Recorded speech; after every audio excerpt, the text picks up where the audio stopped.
I haven't touched it. No, it's not me. It's got water Yeah. on the bottom of it, isn't it? It's freezing cold outside, it's wet, it's raining, but I needed a bay leaf. And I thought that, oh, maybe I shouldn't be bothering, but it would make a big difference. So bay leaf, in it goes for my recipe. I've got here some stock, which I've made as we had roast chicken the other day, and I've made several recipes on the channel where I've used the stock from my roast chicken.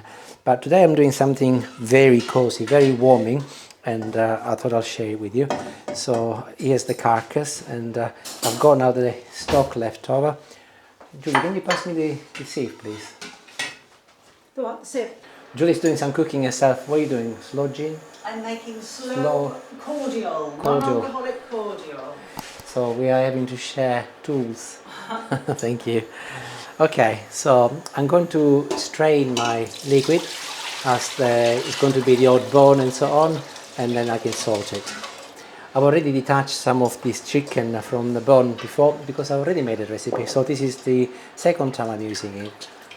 And I absolutely love cooking things like this because they're very, very tasty, but also they give you such an element of satisfaction of making use of everything you cook, and an almost zero waste philosophy. So I'm now going through the remaining carcass of the chicken and pulling out as much chicken as possible so that, as I said, I'll make the most of it.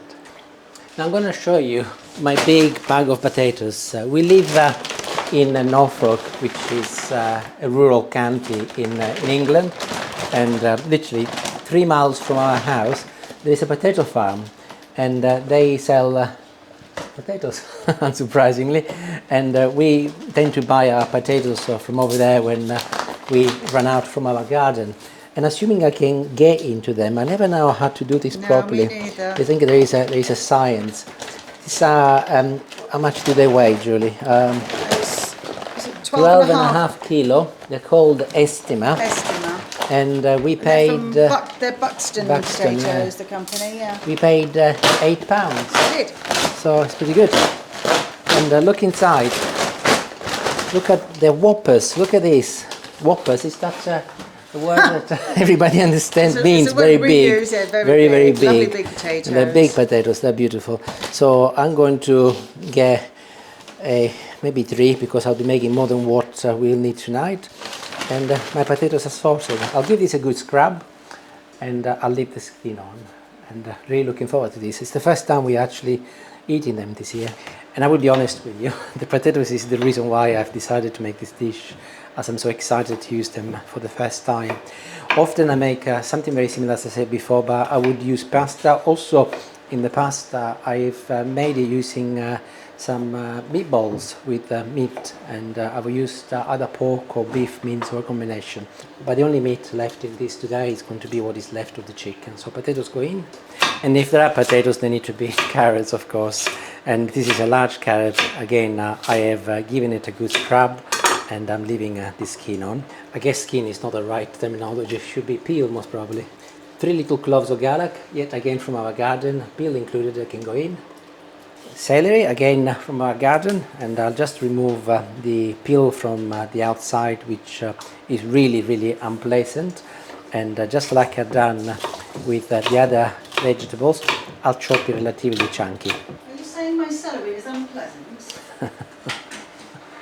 That's what happens when she only gets half of the story. How are you getting on with your sludging? Cordial, yeah. Onion, and again same theme. I'll chop it in half, and I'll leave it in large chunks, just like this, and in it goes. Whenever we go away and we maybe on holiday or see one of our children, and we are away for a number of days, and we got any vegetables left in the fridge or in the cupboard, and I put them in the freezer. I place them inside a plastic bag, and here they are. A couple of tomatoes. They are rock hard, so ideal for things like this. Obviously, you could not use them for salad anymore because by the time they are defrosted, they will not be any good. But they are perfect for meals like this. And they are obviously washed. I wash them before I put them in the freezer, and I can cook them straight away. And I can add them to the rest of the broth. I might have not had the foresight to collect my bay leaf, but when it wasn't raining, I went in to this vegetable patch and I collected some chard and some spinach. So I'm now chopping it in little pieces. You can use any greens you have got in the fridge. Also you can use frozen spinach if you like, or in the UK we can buy spring greens, but anything as long as it's leafy like this is perfect. But I'll wait until this starts boiling first and then I will add it in. The beauty about dishes like this is that all you've got to do is to just chuck everything together. So the water is boiling and I can add all of my greens.